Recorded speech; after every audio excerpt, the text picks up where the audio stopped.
Hi, y'all. Back for another round of physics, I see. Rock and roll. So we're actually, to orient ourselves in the material, we're actually sitting at chapter 4 now. And when you've cracked open the book, you notice that this is the chapter that's dealing with forces. So we're starting to actually get into more physically relevant ideas. You might say, oh, I'm getting bored about talking about velocities and positions and accelerations and all that kind of jazz. So here's where we start actually taking some of that information and making deeper connections with the physical world. Now, to go along with that, the first thing that I would like to at least point out and discuss for a couple of minutes, just for your general knowledge, is what I would say, for lack of a better word, is the existence of two different types of equal signs in physics. So what I say there's two equal signs, equals, in physics. Okay? And you say, well, what does he mean? An equal sign is an equal sign, and I agree. But from a physical standpoint, there seem to be two distinctions, and sometimes I feel like that's a bit lost. And if you came to me and handed me an equation and said, which equal sign is this? Sometimes I wouldn't be able to tell you, frankly. Sometimes it's not as clear cut. So let me give you some examples about what I mean by that. So the first type of equal sign, I'll use this as an illustrative example. The first type of equal sign is, let's say, something like this. If I wrote this down, equals, oh, excuse me, getting all plus x naught. My goodness. Let's try that third time's a charm. There we go. Remember, delta. And this kind of equal sign, I would say that this is really what this is giving you as a definition, right? You know that delta means final minus initial. And so I would say that this type of equal sign, we'll say 1, gives a definition. Definition. Okay, it's saying this is defined as this. Okay? Now, the other kind of equal sign that I would give is what I would say is one that gives a relationship between physical quantities. So for an example, I'll say, okay, well, if I wrote this, V naught T plus 1/2 AT squared.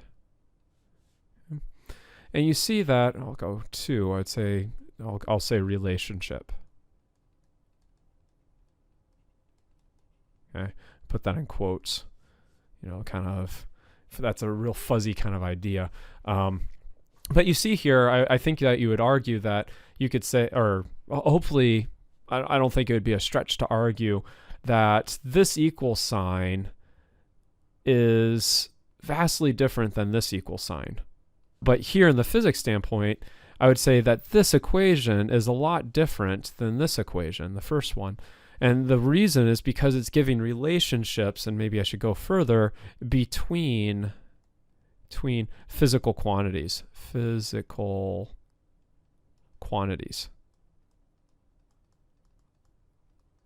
Quantities. And that's really what I mean by, hey, there's two different types of equal signs. Some of them are just straight out definitions, and others are really important because they're giving the relationships between the physical quantities. Now, to go along with this, I'm going to hammer away at this a little bit more, namely because when we start talking about forces, there's an equation which you probably are already aware of. You probably could rip it off before you even, took a physics class. There's an equation that gives a very important relationship between physical quantities. So I was just, I want to delve into that a little bit more. So here's your two types of equal signs. So the nice thing about this second type of equal sign, when we have relationships, is that sometimes when you have a nice equation, it will give you a relationship between something that you can easily measure, what I would call an observable, and something that's not easy to measure, which I would say is an inferred quantity. Okay. So you have observable and inferred. And one of the nice things about physics is that you focus on relating the observable quantities to the inferred quantities. And so if you can make a measurement of the observable, that tells you something about a quantity that you cannot easily measure. And that's because you get these relationships between physical quantities. So as an illustrative example, so let's say, well, what do you mean by observables and inferences? Let me give you an example that's not physics related at all. We'll say this. Oops, excuse me. Let's get back in the right program. Let's say this. Say, what's going on here? And I would ask you, is this baby happy or sad? And I'm sure that you take a couple seconds, and at least if you showed me this picture on the street and gave me an option between happy and sad, the first thing I would say is sad. Okay, and you say, well, how do you know he's sad? I mean, what are you actually looking at to tell you that the baby's sad? And you have things like, well, we're very good at picking up on visual cues, facial features. For example, this really looks like a frown. Or, for example, when you get your eyes nice and squinty and you associate it with this kind of mouth shape, all of a sudden you say, okay, the baby's sad. So you have things like that. You have like the squinty eyes, the eyes, for example, or the mouth. Maybe maybe there's a nice little tear running down their cheek. Okay, so that might be something else you're observing. So this would be what, again, I've already used it. These are your observed quantities, the shape of the mouth, the shape of the eyes. And what are you actually inferring? You're taking this image, and based on some of the stuff that you see in the image, you're infer that baby is sad. Baby is sad. Okay? And that's kind of the same idea that we're going to do in physics. We're going to take things that you can look at, and from those things, we are going to infer other things. Okay? Again, if you, as homework, go and watch a movie, right? I mean, actors, this is their bread and butter. They are paid, they are professionals at taking facial features and helping convey what they're thinking without actually explicitly saying it. Okay.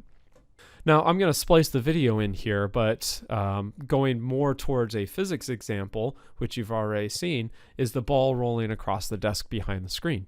So I'm going to splice in that video real fast, and we'll be right back. Okay, so let's go at this. I've got a little bit of a setup, just a screen for us. I've got a ball here. Oops, yes, so you can see it.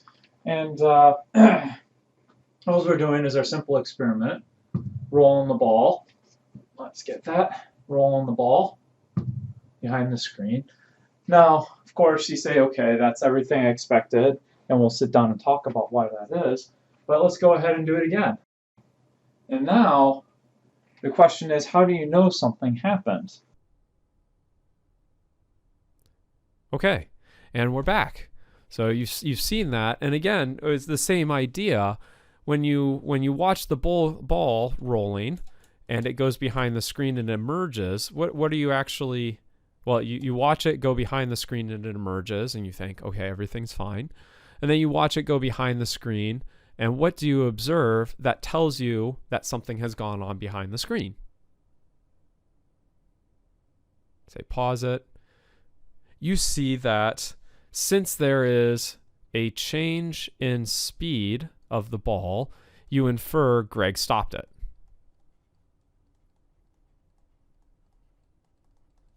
Okay? Or something to that degree. Something has happened to the ball that has caused it to stop. Okay? And we'll go further on this, but we'll, instead of saying Greg stopped it or a box stopped it, we'll start taking that and going a step further into the physics vernacular and saying force acting on object. So you've observed a change in speed or an acceleration, and you will now start inferring there must be a force acting on the object. Okay. Say, well, that's what it is. And I'll say this leads a segue into our topic for today, namely Newton's laws. Newton's laws. So the first thing I want to think about, we're going to talk about Newton's first law. First. Okay. And I just want to, this video, we're not going to be going through and doing a lot of problems or anything like that, but we're going to sit here and try to get a better intuition about where did these come from? What did Newton do to kind of get at these? And the first one I'm going to actually start off with is what's called a thought experiment. Now, there's a German expression for it. I'll put it up in some kind of flyout because I don't have the confidence to spell it on my own anyway. I know it's a Gedanken experiment. Okay, it's German. So, but we're going to do a thought experiment. And here's the thought experiment. I want you to think about a ramp. So I'm going to draw a ramp. Nice, pretty ramp. There we go. Okay, so we have a ramp. And I want you to think about a ball that is pushed. So think about a ball that's pushed. So it has some initial speed. I want you, okay, so it's got some sort of initial, I'll say velocity, some v naught. Okay? So you got that so far. And what I want you to really think about is as this ball starts going up the ramp, you can kind of visualize in your mind how far up the ramp it goes. Okay? You say, okay, well, I got this. I got this. Okay? So now we're gonna change it up a bit. So let me take another one. Here's a second ramp. Okay? And I'm gonna change this a little bit. I'm gonna see how I can do this. Yeah, perfect. So now what you've seen, I took the ramp and I'm making it less steep. So I've made the ramp less steep. And if I take my ball, which is rolling up my ramp, let's say that I have the exact same, copy, excuse me. So I've got my ball now rolling up these two ramps. Now we're going to ignore all this other real world stuff. You say, well, what about this? What about this? No friction or, like no air resistance and all that kind of jazz. If I gave you these two ramps, I have the ball pushed with the same speed. For which situation will the ball go further up the ramp? In other words, the distance up the ramp. For which situation will the ball travel further? 1 and 2. You got it? Say, well, if they start off with the same speed, the situation 2 will go further up the ramp in terms of distance. So if I called this D1 and I called this D2, you should be able to tell me that D2 will be greater than D1. And I agree. You say the ramp's less steep, so it's going to travel further. Okay. So good. Okay, so I think you say, well, okay, what's the catch here, Greg? And this comes back to another thing. I said, now let's start thinking about limits. Okay, so you said, okay, well, the less steep ramp, the ball will travel further. What happens if I make even a less steep ramp? So let's make even a less steep ramp. And hopefully you start seeing where this is going. The ball will travel, if I make the ramp less steep, the ball will travel even further. And I can't even, I can make it really, really long, but of course my screen runs out of space. So then, okay, here's the last question. So what happens if I make this ramp so thin, just a narrow sliver, that it essentially is a straight line? This. So if I take my ball and I put it up a ramp that's essentially level, my ball should go further. And if I think of it as a limiting procedure, little D1, D2 is even greater, D3 is even greater, and you keep going. Eventually, and hopefully you see that for this situation, in this limit, with this thought experiment, the ball should just keep going at a speed v forever. It'll just keep going. Okay? So I say that's a thought experiment, right? We can't actually do this thought experiment. That's why it's a thought experiment. But we do this thought experiment and we realize that if there are no forces, if there is no ramp,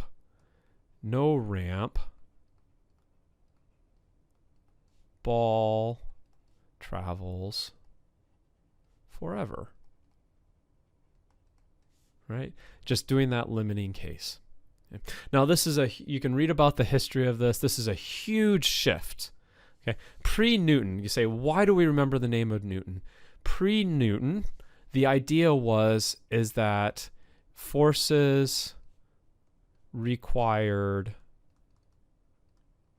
for motion. And it was called the Impedance Theory. Impedance Theory of motion. Okay. Forces are required to keep objects moving. Now with our thought experiment, you notice we're going to flip this on its head. Okay. It's not forces are required to keep objects moving.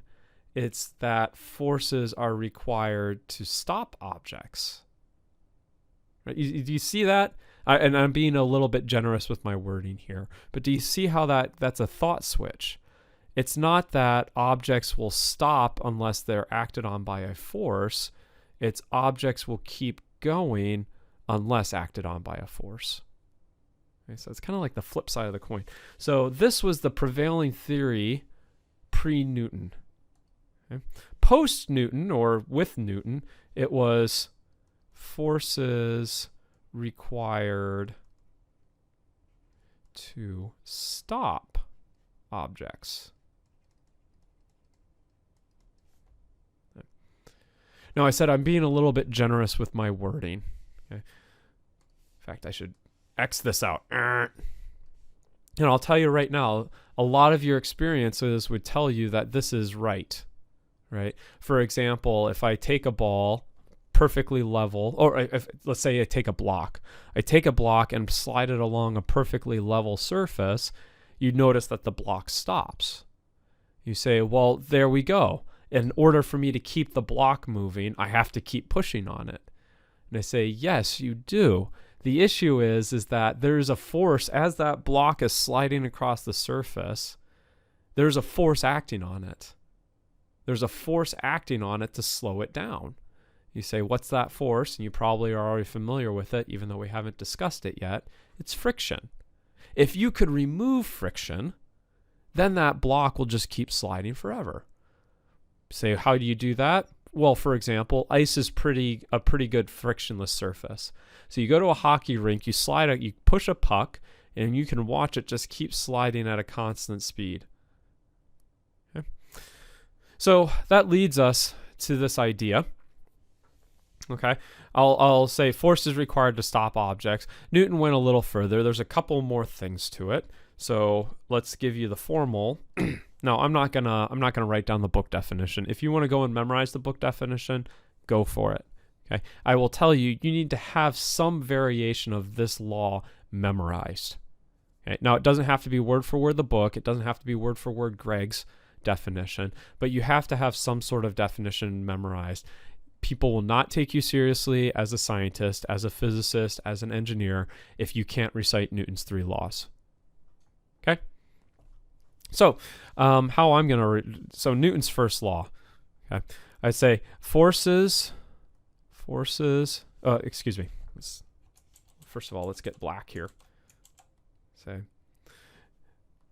I'll say a change in velocity, so I'll put in, or i.e. an acceleration is caused by a net force acting on the object. A change in velocity is caused by a net force acting on an object. You see it other ways. A body in motion tends to stay in motion unless acted upon by a net force. That's okay. Okay. You might see, that's the one that immediately comes to mind. Okay. Now, one thing I should point out here is notice, and I'll be very specific, notice I intentionally use the word velocity. Velocity is a vector, and vectors have two components, a magnitude and a direction. Okay. So if either of these changes, either the magnitude, the object speeds up or slows down, or the direction, so you can have an object curve at constant speed. You know what that is. That's circular motion. So if you have a magnitude changing, it's speeding up or slowing down, or a direction, it's moving to the left, it's moving to the right, etc., etc. Either one of those, or a combination, there's a net force acting on the object. Okay.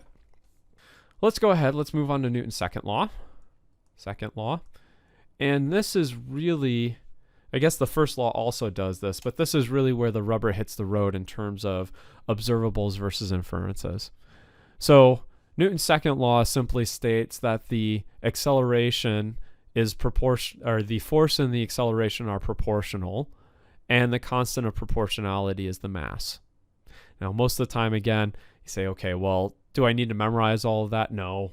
You can always memorize the version that makes the most sense to you, so long as it's accurate.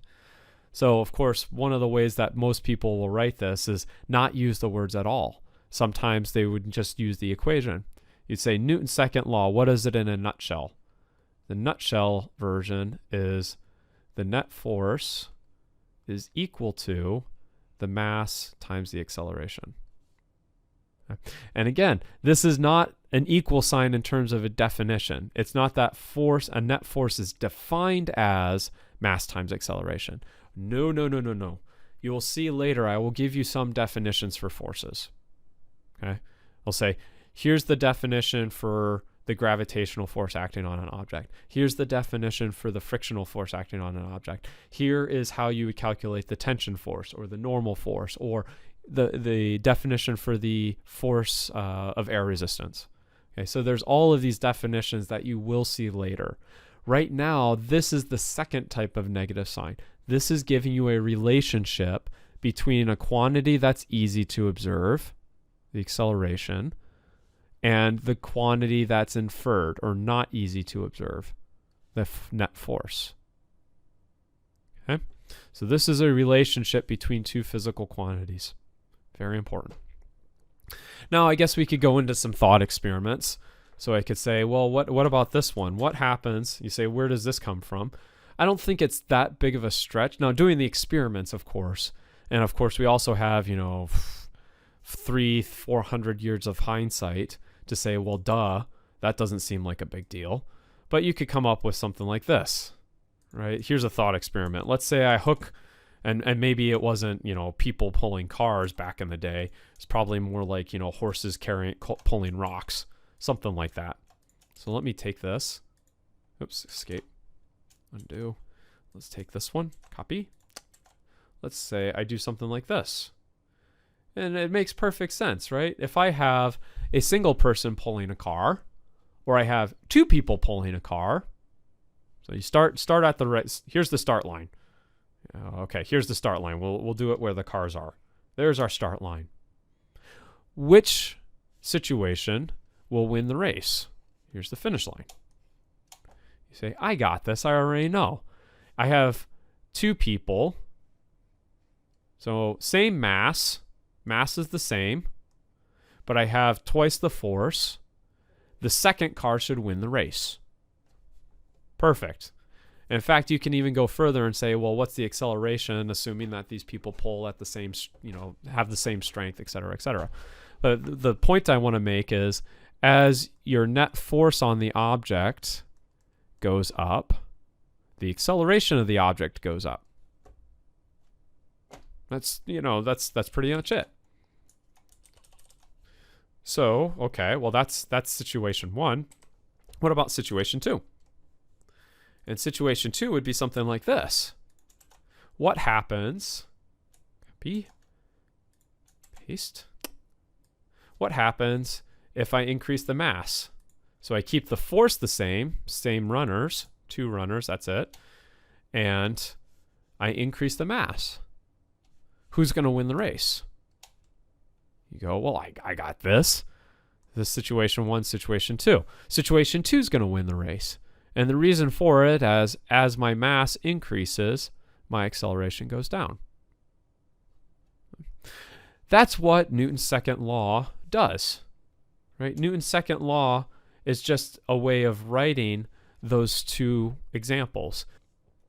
As a warning, there's going to be a more, for lack of a better term, there's going to be a more complete version of Newton's second law coming down the pipe. Okay, we'll have to talk about another physical quantity, but I'm going to give this to you right now, just so that you know that this is not the end of the story. Okay, F equals ma, F net equals mass times acceleration. This has an assumption built into it. Okay, and the assumption is this assumes that mass is constant. Okay. So this is for a very specific situation. Okay. So just be aware, the full-blown form, the form that Newton was working with, actually looks like this. F net equals dp dt. Okay. And p, lowercase p, is defined as the mass of an object times the velocity of the object. Okay. So you will see this coming in after a couple of chapters. So what we're going to do is get familiar with forces, and we're going to deal with situations where the mass does not change. The other issue is you say, well, you keep saying the term F net. What does net actually mean? Okay. And I like to think of, economics. Okay. When you do your income taxes, you have something that's called gross, and you have something that's called net. Okay. And your gross income is everything you earn, right? Everything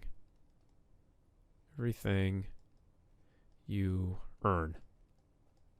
Your net income is everything you take home.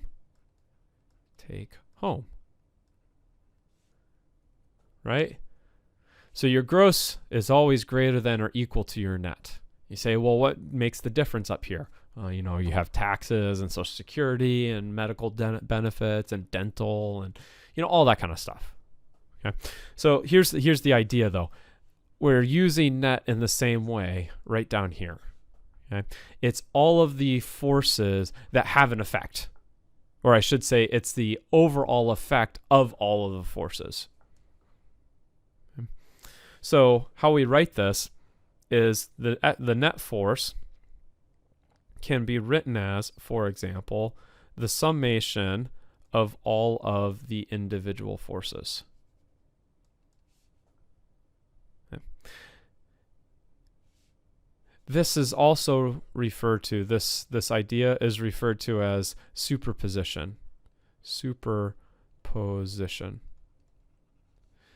The idea being the overall effect, or the net effect, is the individual effects added together. And we'll use that several times. The overall effect, the net effect, is the sum of all the individual effects. Okay.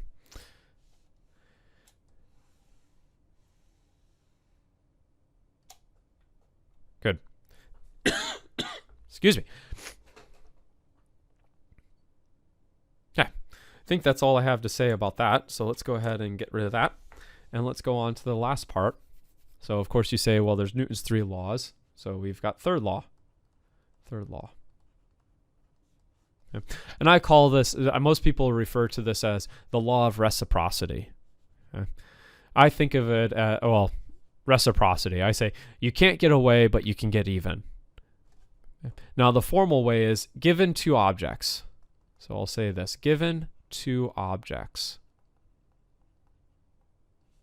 Okay. That's my starting point. And I'll label these 1 and 2. So if I'm given two objects, the force of object 1 on object 2 is equal to the force of object 2 on object 1 in the opposite direction. Okay.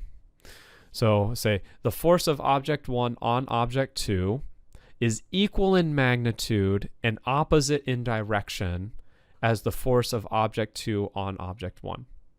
That's where we get this idea of reciprocity. The force that one object exerts on the second object is the same magnitude as the second object force on the first object. Okay. So equal forces, a different way of saying is two objects exert equal forces in opposite directions. Okay.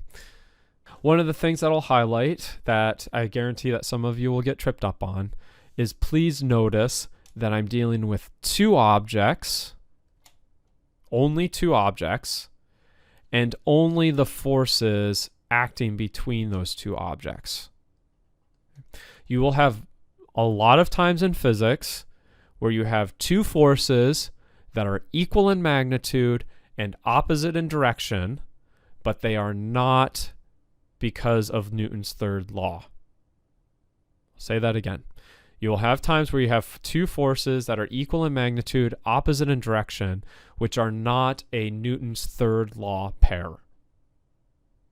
Because they'll involve three objects, not two. And of course, one of the example problems I'll run through, the book sitting on the table, that is a situation where it is not a Newton's third law pair. So stay tuned, go to the next video if you're curious, but you'll see that. Okay. Now, one of the things that that's always interesting that comes along with Newton's third law is this idea of multiparticle systems. We're talking about two objects, so that means that you need multiple pieces. In order to have two objects, you need to have multiple pieces. So I'll say multiparticle systems. Okay. So multiparticle, more than one piece. Piece. Piece. Peace!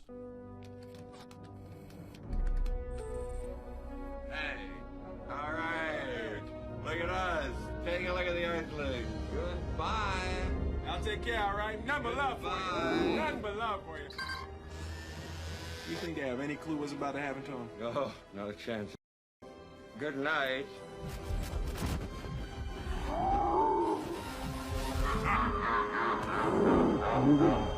Peace! So a multiparticle system, let's say, for example, I have a system or an object that consists of three pieces. So I'll call it piece 1, piece 2, and piece 3. And just for reference, we'll just put a big box around it. So here's my there's my system, my object. It consists of three pieces. And one of the things that we should think about is, okay, well, net forces. If I'm interested in the net force on this object, F net, I need to take the summation of all the individual forces. And I say, yes, indeed you do. Now let's go through and look at, for example, the forces that are acting on the three individual pieces. So I have piece 1. Let's say that there's a force on 1 by piece 2 going in this way.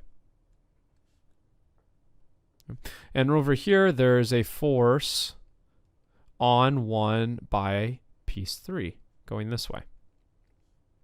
And so if I'm talking about the net force, I have to include these two forces in there.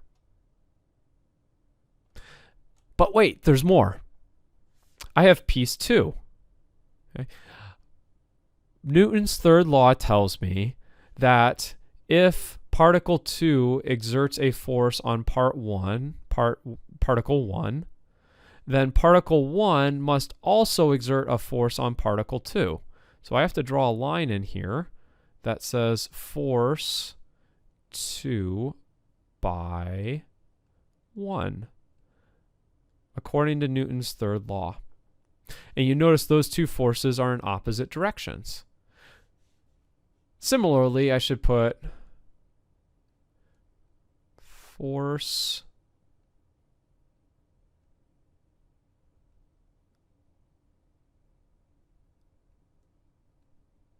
on 2 by 3. Okay, back on track. Force 2 by force 3, or by particle 3. Okay? Now, of course, over here we have particle 3. Since we have a force on 1 by 3, per Newton's third law, there must be a force on 3 by 1. And similarly, per Newton's third law, there must be a force on 3 by 2.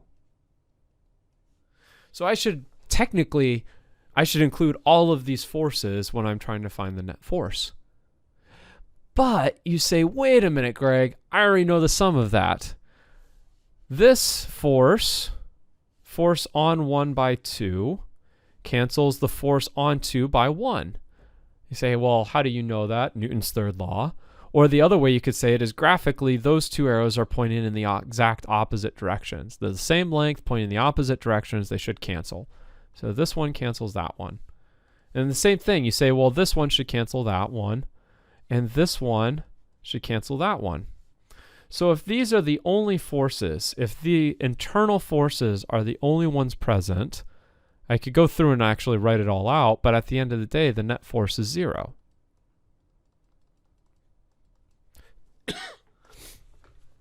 What this means is that any particle inside your system, you can ignore the forces. You ignore all the forces for anything that's inside the system. So if you have an object that's made up of multiple pieces, you don't have to worry about the forces acting between those individual pieces. That's not going to contribute to the net force. Okay.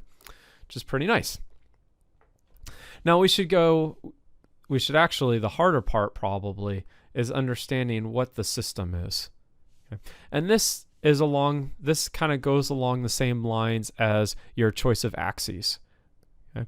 I would say your system is the object or the set of objects which you want to consider for solving the problem. I'll say that again. I would say it's the object or set of objects that you want to consider for solving the problem. A good choice of systems will make it possible to solve the problem. A bad choice could make it difficult or completely impossible. Okay? So with great power comes great responsibility. Okay? Choose wisely. Choose to make your life easiest. Okay? Now, in contrast to the system is the thing that the object or the objects that you want to consider for the problem. You also have what I would call the surroundings.